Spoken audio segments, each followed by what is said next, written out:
থেকে 3 মিনিটের একটি ছোট গল্প শুনে যাবেন, আশা করি ভালো লাগবে। একটি ছেলে খুবই সাদাসিধা ছিল। সে একটি দোকানে চাকরি করত। ছেলেটির বেতন ছিল মাত্র 5,000 টাকা। ছেলেটির দোকানের সামনে দিয়ে প্রতিদিন একটি মেয়ে স্কুলে যেত। মেয়েটি প্রতিদিন বোরকা পরে যেত, কিন্তু প্রায়ই মুখটা খোলা থাকতো। একদিন হঠাৎ করে ছেলেটির নজর পড়লো মেয়েটির দিকে। এভাবে বেশ কয়েকদিন যাবার পর মেয়েটি বুঝতে পারলো ছেলেটি তাকে লক্ষ্য করে। মেয়েটিও বাঁকা চোখে ছেলেটির দিকে তাকাতে শুরু করলো। ছেলেটি মেয়ের চলাফেরা দেখে মুগ্ধ হলো। আফসোস করতে লাগলো, ইস, যদি আমিও আজ পড়াশোনা করতে পারতাম, তাহলে সাহস করে মেয়েটির সাথে কথা বলতে পারতাম। মেয়েটি বুঝতে পারলো ছেলেটি তাকে ভীষণ পছন্দ করে। তাই একদিন মেয়েটি ছেলেটির দোকানের পাশে দাঁড়িয়ে রইল। তখন ছেলেটি দুপুরের খাবার খাওয়ার জন্য দোকানের বাইরে আসে। সে চায়ের দোকানে গিয়ে 5 টাকার একটি রুটি খেয়ে পানি পান করে আসতে লাগলো। তখন মেয়েটি তার কাছে গেল। তুমি ভাত খেলে না, রুটি দিয়ে পেট ভরবে? তখন ছেলেটি মেয়েটিকে দেখে অবাক হয়ে গেল। তখন ছেলেটি বলল, আমি ভাত খেলে আমার মা, বাবা আর ছোট বোনকে কি খাওয়াবো? মেয়েটি শিক্ষিত, তাই অল্পতেই বুঝে গেল।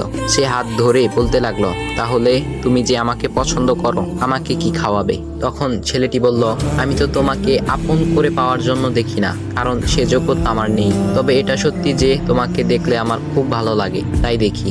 মেয়েটি ছেলেটির কথা শুনে চোখের পানি ধরে রাখতে পারলো না। সে বুঝে গেল ছেলেটির চরিত্র ও ভাবনা অনেক সুন্দর। সেদিন মেয়েটি চলে গেল। বাসায় গিয়ে রাত্রিবেলা মেয়েটি অসুস্থ হয়ে পড়ল। পরে তাকে ডাক্তারের কাছে নিয়ে আসা হলো। বলা হলো মেয়েটার 2টি কিডনি নষ্ট হয়ে গেছে।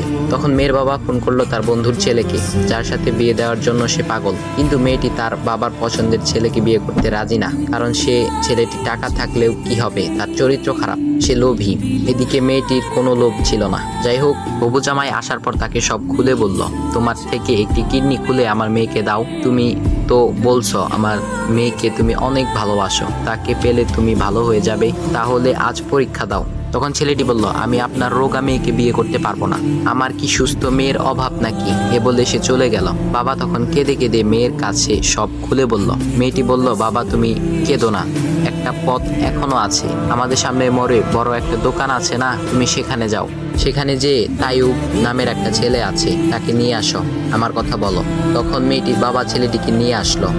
মেয়েটিকে দেখে ছেলেটির চোখ ভিজে পানি পড়তে লাগলো, কারণ মেয়ের বাবা তাকে সব খুলে বলেছে। তখন ছেলেটি মেয়েটিকে বলল, তুমি আমাকে একটা কিডনি দিবে? ছেলেটি বলল, কিডনি দেবার জন্যই আমি এসেছি। মেয়েটি তাকে বলল, তুমি কি চাও? ছেলেটি বলল, তুমি সুস্থ হয়ে আমার দোকানের সামনে দিয়ে যাবে, আর দূর থেকে আমি তাকিয়ে দেখব, এই অনুমতিটুকু চাই। এ কথা শুনে মেয়েটিও ও তার বাবা তাদের চোখের পানি ধরে রাখতে পারলো না। অবশেষে মেয়েটি বিছানা থেকে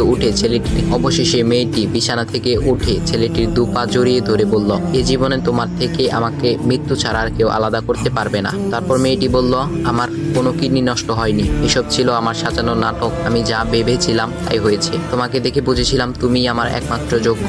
এখন ভাই, তোমাদের এত সুন্দর একটা গল্প শোনালাম, কিপটামি না করে ভিডিওতে লাইক দাও আর একটা কমেন্ট করো।